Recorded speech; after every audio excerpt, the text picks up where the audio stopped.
3x minus 5/-4 is equal to 0 और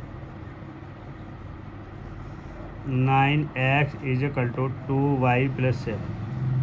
अब इसको विलोपन विधि से हल करेंगे बेटा। देखो विलोपन विधि से हल करने के लिए समीकरण को दोबारा लिखेंगे और 3x minus 5y is equal to 4 समीकरण में 1 हो गया और 9x इधर को ले आएंगे सर 2y और 7 माइनस का 7 हो जाएगा। ठीक, बराबर 7 हो जाएगा, कोई प्रॉब्लम नहीं पड़ेगी। ठीक, अब इसे क्या करना है बेटा, समीकरण नंबर 2 बन गया। समीकरण नंबर 1 और 2 को हल करेंगे तो यहाँ x का गुणांक कितना 3 है और y का गुणांक 5 है, अचर राशि 4 है। इसी प्रकार x का गुणांक 9 है, y का गुणांक 2 है, अचर राशि 7 है। तो इसे x समीकरण नंबर 1 को 3 से गुणा कर लो। ये देखेंगे समीकरण नंबर 1 को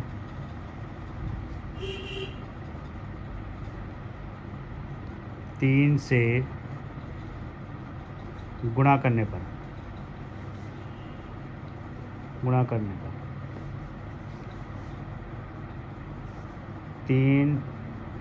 3 पंजे 3 चौक 9x 2y 7 प्लस माइनस का 13y वो 5 y इज इक्वल टू बटे 13।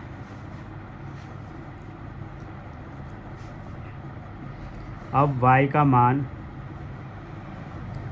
समीकरण नंबर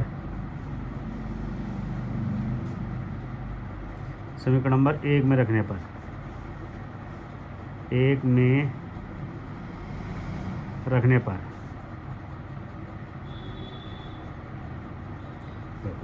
एक क्या है 3x 5y बराबर 4 और y बराबर कितना है, y बराबर है -5 बटे 13 बराबर 3x माइनस माइनस प्लस 25 बटे 13 13 तिया 39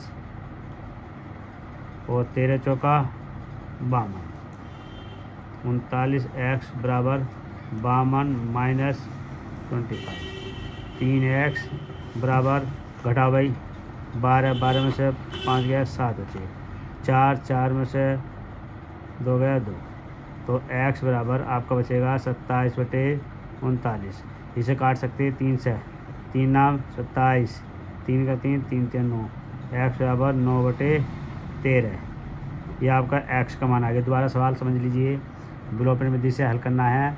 3.3 का पहले का तीसरा खंड है 3x माइनस 5y-4 बराबर 0 और 9x बराबर 2y प्लस 7।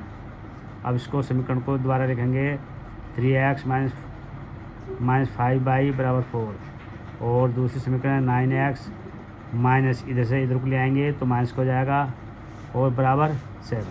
ठीक, उसके बाद आपका सवाल बन गया, पहले दूसरी समीकरण बन गई। यहाँ देखो x का गुणांक कितना है 3 है, y का गुणांक 5 है, अचर राशि 4 है। दूसरे समीकरण में x का गुणांक 9 है, y का गुणांक 2 है और अचर राशि 7 है। समीकरण नंबर 1 x का गुणांक पूरा करेंगे तो इसे समीकरण नंबर 1 को 3 से गुणा करेंगे।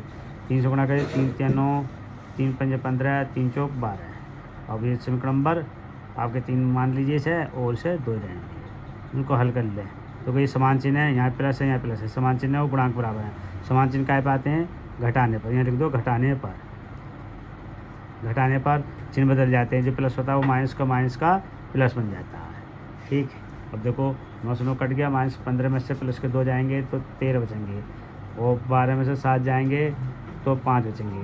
तो y बराबर -5 बटे 13। यही आपको y का मान निकालना था, y का आ गया। अब इसके बाद भी देखो, और y का मान समीकरण नंबर 1 में रखने पर 3x माइनस 5y बराबर 4, 3x माइनस 5/3 बराबर 4। तो देखो 3x माइनस प्लस 25 बराबर देखो 25 बटे 13। अब 13 से इसकी भी गुणा कर दो, 13 से इसकी भी गुणा कर दो, 13 तिया 39 हो गया, 25 25 और 13 चौका 52 हो गया बेटे। ठीक, और इधर 25 को इधर को ले जाएंगे, घट जा दिया तो 39 एक्स बराबर 27/39। 3 से काटे 3 नाम 27, 3 का 3, 3 के 9, तो एक्स बराबर कितना का 9/13 है। ठीक, अब इस सवाल को प्रतिस्थापन विधि से करेंगे। किससे? प्रतिस्थापन विधि से। देख लीजिए, प्रतिस्थापन विधि से देखें आप। प्रतिस्थापन विधि से करने के लिए क्या करते हैं? प्रतिस्थापन विधि से हल करने के लिए एक्स का या वाई का मान, जब एक्स का मान निकालेंगे तो वाई के पदों में, अब वाई का निकालेंगे तब एक्स के पदों में, ये करना होता है। तो देखो, आप दोबारा देखें सवाल को। 3x - 5y बराबर 4, समीकरण नंबर 1। 9x - 2y बराबर 7, समीकरण नंबर 2। अब देखें समीकरण नंबर 1 से, समीकरण नंबर 1 से x का मान y के पदों में, तो हो गया 3x 4 + 5y और x बराबर 5/4, समीकरण नंबर 3। x का मान समीकरण नंबर 2 में रखने पर, तो 9x - 2y बराबर 7, तो 9x और ये 5y + 4/3 - 2y बराबर 7। इसे 3 से इसको काट दो, 3 से 9 को काट दिया, 3 टाइम्स कटा, और 3 ब्रैकेट 5y - 2y = 7। 3 पंजे 15, 3 चौक 12 बराबर 7। अब देखो 15 है, ये 12 है, 2 है, तो 15 में से 2 जाएंगे तो 13 बचेंगे। 13y बराबर देखो 7, और माइनस प्लस का है तो माइनस का 12 हो जाएगा, तो y बराबर -5/13, यही y का मान आ गया बेटा। अब x का मान, y का मान, y का मान समीकरण नंबर 3 में रखने पर